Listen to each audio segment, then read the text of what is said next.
जेकी मार धोखेबाज यार ना तो पछे देख लिए छोरी पावेगी। राजी को या बंदा बदमाश बन के हर बदमाश की सटारी पावेगी। सुनिए तू हाल कर घोड़ा बैठ के कोई ना कोई तो मजबूरी पावेगी। हाँ कोई ना कोई तो मजबूरी पावेगी।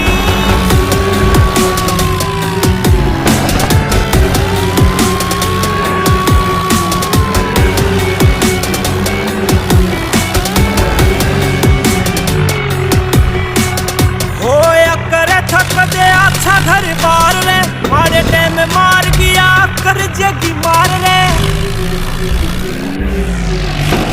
थोड़ा भाड़ा बापू मेरा पति है शरीफ का बापू की हजार लेके ठंडे साहूकार रे। कंधी आले